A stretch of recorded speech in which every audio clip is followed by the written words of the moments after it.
Welcome to Chris Parkin Shooting Sports. This is the Hammerli Tac R1 22 semi-automatic rimfire rifle.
Well, you've seen the rifle in use with a selection of ammunition. Now, you've probably seen most of the time I ran it with a sound moderator and also with a rifle scope on top.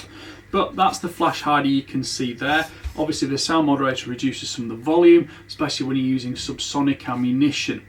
Now, two other things to really look at on this rifle are the iron sights. Now, they are actually polymer iron sights, so to speak, but you've got a 2mm post at the front, and in the rear, the aperture, there's a 2 aperture sight, and you can flip the front aperture down so you can swap between a 5.25mm aperture and a 1.65mm aperture, which of course gives you better depth of field when you're focusing that foresight and getting a little bit more accuracy on target. Now, the foresight is elevation adjustable in 4 positions, and the rear sight, you've got a little detented click adjuster on the side, so you can do your windage adjustment on that. The barrel is 16 inches long, which is 410mm, and the fore end is aluminium, and there's lots of M-lock and cooling area on it. It's stiff, and you've also got QD sling mounting points on either side. There are also QD sling mounting points on the rear stock, and the rear stock has got the latch there, so it's length of pull adjustable. While we've got it fully extended, let's measure length of pull. So, length of pull at maximum is just under 15.5 inches, which is 390mm. That's long, and it means you've got a rifle that's going to fit pretty much the biggest shooters as well. You've got additional sling mounting points here, and you can also put slot through straps on it. If we just put the latch down now to the shortest length and measure again, that is 12 inches or 305mm, and of course that derives from military uses where you might have body armour and things like that, which is making up your length of pull. But of course, on a fun or sporting rifle, you've got full adjustability on length of pull to give you the absolute optimum position, whether you're using iron sights or a rifle scope. There's loads of Picatinny rail on the metal action, and of course I actually use reach forward mounts on my scope to give me slightly longer length of pull, because that allows me to keep that on the front of the action, and of course it keeps the scope well away, so I've got that 100mm barrel lead from the scope. You will of course need to remove the rear sight if you are putting a rifle scope on, but both these sights have a little push button there to lock them in position.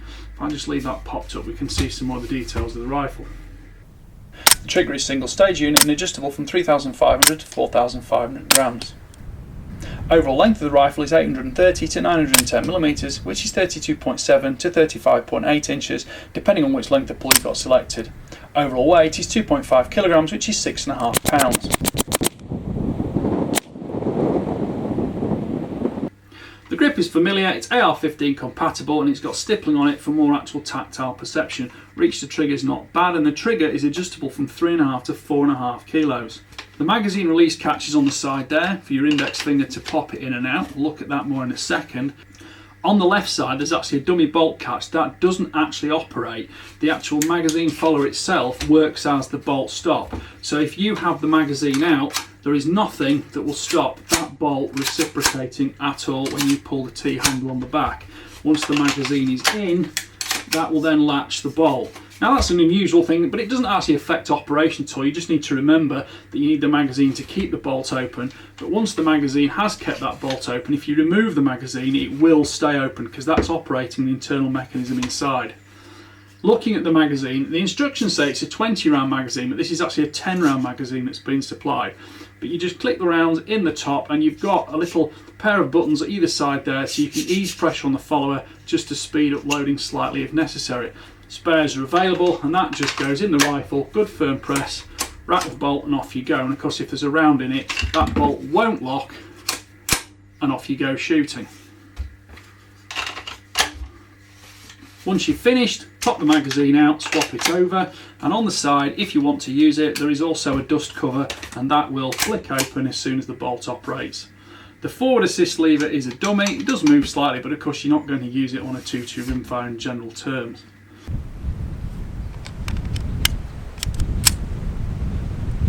The magazine is actually listed as a 20 round magazine on the website, but this one's supplied as a 10 round magazine.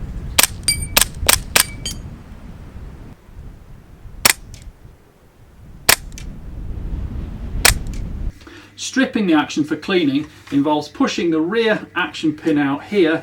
That will then pull out from the other side. It's sometimes a little bit easier with a small tool, and then of course you can leave the action open, hinges open, and you can clean it out as normal. On the back of the action here, there's actually an adjuster, so you can change the bolt speed. So if you are using very low velocity ammunition, you can soften it slightly to make sure it still reciprocates correctly. But this one's actually been set up for high velocity ammunition, although I didn't have any problem at all with ammunition anywhere between 1,000 and 1,200 feet per second using it. Put the rifle back together, just put the pin back through. It's not captive, so don't lose it, and there you go, ready to shoot again. Of course, on the back end, with it being an AR-15 type rifle, it's got a buffer tube on. There's a little bit of rattling here, but that's nothing to be expected from sort of generic AR-15 type equipment. And on the rear end, the recoil pad, it's soft rubber, grips in your shoulder, and of course you don't really need much recoil absorption on a 2.2 rimfire anyway.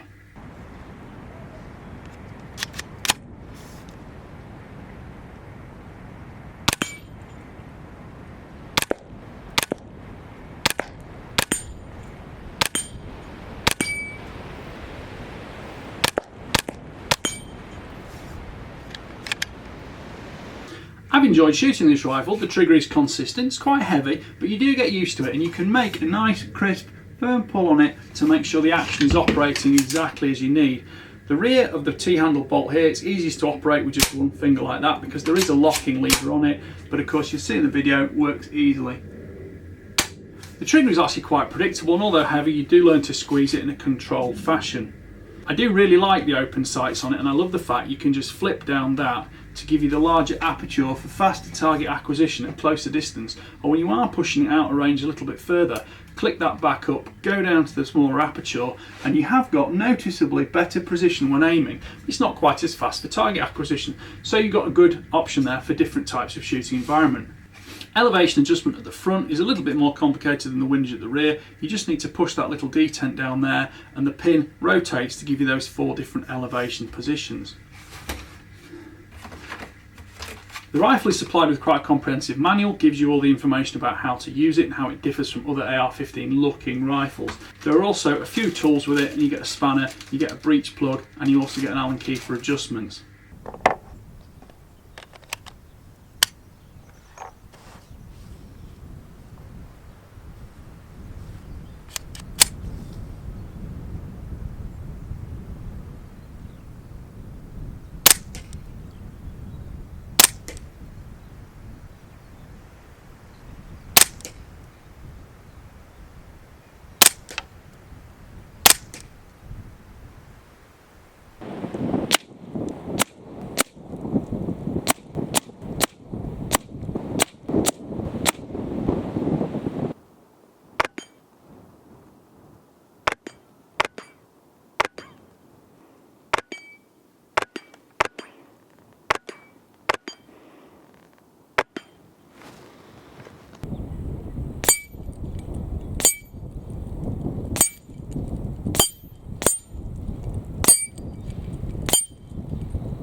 The biggest difference between most AR-15 Type 2.2 rimfires is the amount of polymer or aluminium used in the receiver and throughout the rifle. I would say this one, compared to say Smith & Wesson 1522, does have more aluminium in it, and it changes the handling dynamic slightly. Does it make the rifle any more accurate, any more consistent?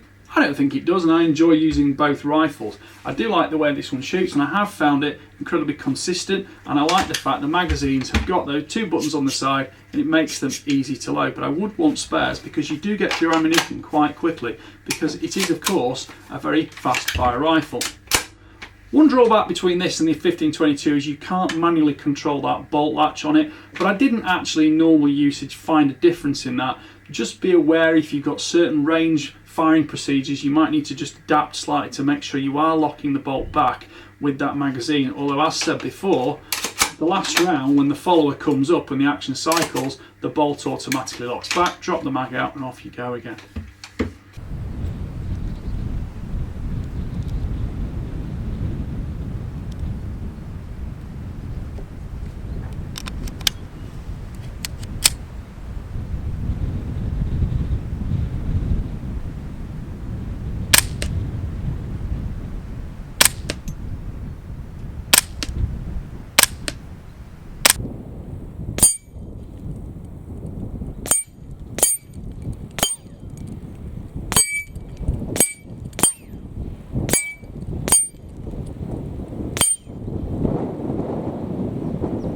I don't think any semi-automatic 2-2 rimfire is as fundamentally accurate as a precision bolt rifle, but the gun has been fun to shoot and it's been reliable in operation. I haven't had misfeeds, and it's also not accumulated dirt and debris in the action too badly.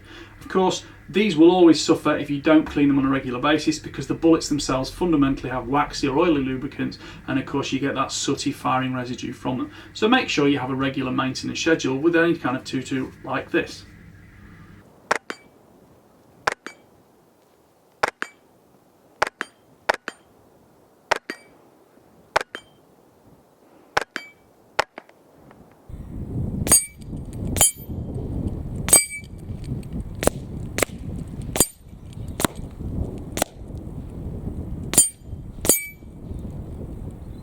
Well, I hope you've enjoyed watching that review. Please like, subscribe, comment, click the notification bell and keep track of the regular uploads to make sure you know exactly what's going on the channel. Thanks for watching. Bye for now.